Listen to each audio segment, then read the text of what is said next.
पश्चिम बंगाल में भारतीय जनता पार्टी की सरकार बनने का मतलब है शरणार्थी जो आए हैं उनको सीए के माध्यम से नागरिकता दे देना। और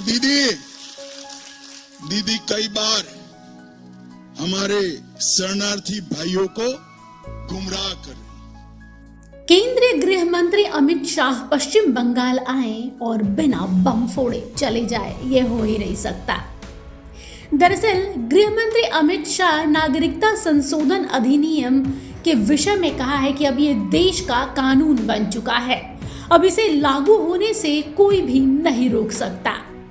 बता दें कि पश्चिम बंगाल की मुख्यमंत्री ममता बनर्जी को इस मुद्दे पर लोगों को गुमराह करने का आरोप लगाया है। कोलकाता के राष्ट्रीय पुस्तकालय में पश्चिम बंगाल भाजपा की सोशल मीडिया आईटी शाखा के सदस्यों के साथ बंद कमरे में हुई बैठक में शाह ने कहा है कि सीए लागू करना पार्टी की प्रतिबद्धता है। इसके साथ ही शाह ने कहा, हमें पश्चिम बंगाल में अगले विधानसभा चुनाव में भाजपा की सरकार बनाने के लिए काम करना है। भाजपा सरकार घुसपैठ को रोकेगी, गाय की तस्करी को खत्म करेगी और सीए के माध्यम से धर्म के आधार पर प्रताड़ित किए गए लोगों को नागरिकता प्रदान करेगी। देश के हर राज्य में भारतीय जनता पार्टी की सरकार बने, हमारे सिद्धांतों की सरकार बने, वो हमारा लक्ष्य है। मगर बंगाल उसमें सबसे ज्यादा महत्वपूर्ण है, क्योंकि पश्चिम बंगाल में भारतीय जनता पार्टी की सरकार बनने का मतलब है घुसपैठ पूर्णतया रुक जाना और घुसपैठ को सील कर देना। पश्चिम बंगाल में भारतीय जनता पार्टी की सरकार बनने का मतलब है गाय की तस्करी रोक देना। पश्चिम बंगाल में भारतीय जनता पार्टी की सरकार बनने का मतलब है शरणार्थी जो आए हैं उनको सीए के माध्यम से नागरिकता दे देना। बता दें कि बंगाल भाजपा मीडिया सेल ने बंद कमरे में आयोजित कार्यक्रम में शाह के भाषण का वीडियो क्लिप जारी किया है। पश्चिम बंगाल की मुख्यमंत्री ममता बनर्जी पर निशाना साधते हुए शाह ने कहा, टीएमसी अध्यक्ष कभी कभी लोगों को और शरणार्थियों को गुमराह करने की कोशिश करती हैं कि देश में सीए लागू होगा या नहीं। मैं यह स्पष्ट रूप से कहना चाहता हूं कि सीए लागू होने से कोई नहीं रोक सकता। यह हमारी पार्टी की प्रतिबद्धता है। 2019 में संसद द्वारा पारित सीए का ममता बनर्जी की पार्टी टीएमसी ने विरोध किया था। भाजपा ने पिछले लोकसभा और विधानसभा चुनाव में सीए को लागू करने का वादा करते हुए इसे प्रमुख चुनावी मुद्दा बताया है।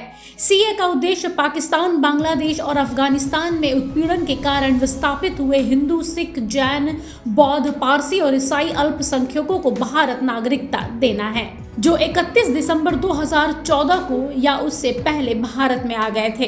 भाजपा पश्चिम बंगाल में 35 से ज्यादा सीटों पर जीत हासिल करेगी, ये भी दावा किया है गृह मंत्री अमित शाह ने। उन्होंने कहा है कि बंगाल में इकट्ठा की गई कट मनी का इस्तेमाल विदेश में आलीशान मकान खरीदने में किया जाता है, लेकिन यहाँ वही लोग हवाई चप्पल पहनकर घूमते हैं। जी हाँ, ये कहीं ना कहीं अमित शाह का इशारा मुख्यमंत्री ममता बनर्जी की ओर था। इसके साथ ही शाह ने कहा, बंगाल की जनता अब धोखा नहीं खाएगी, जनता हिसाब मांगेगी। श्यामा प्रसाद मुखर्जी की धरती से मोदी को 35 सीटें दीजिए, मैं गारंटी देता हूँ मोदी सोनार बांग्ला बनाएंगे। और दीदी कई बार हमारे शरणार्थी भाइयों को गुमराह कर रही कि सीए होगा नहीं होगा, कानून बनाकर रुक गए।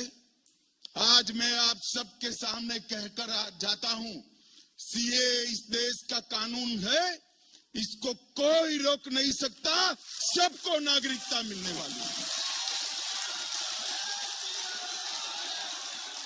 ये हमारी पार्टी का कमिटमेंट है। जो भाई आसपास के राज्यों से प्रताड़ित होकर यहां आए हैं, उनको धर्म परिवर्तन की धमकी देकर भगाया गया है, उनके सम्मान की, उनके मान की, इनकी संपत्ति की, उनके अच्छे जीवन की रक्षा करना हर हिंदुस्तानी का फर्ज है और ये होकर रहेगा। दीदी आप चिंता मत करें। बता दें कि शाह यही नहीं रुके। अमित शाह ने कहा कि बंगाल हर मामले में देश का नेतृत्व करता था और वहीं बंगाल आज कटमनी, सिंडिकेट, घुसपैठ, वंशवाद, भ्रष्टाचार, बम धमाकों के लिए जाना जाता है। मंत्रियों के पास 50 करोड़ रुपए के नोटों की गड्डियां बरामद होती है और लेकिन दीदी पार्टी का सिपाही कहती हैं। ब्यूरो रिपोर्ट, सूत्रकार समाचार। हमारा यह वीडियो अच्छा लगा तो इसे लाइक करें, शेयर करें और हाँ, सब्सक्राइब करना ना भूलें।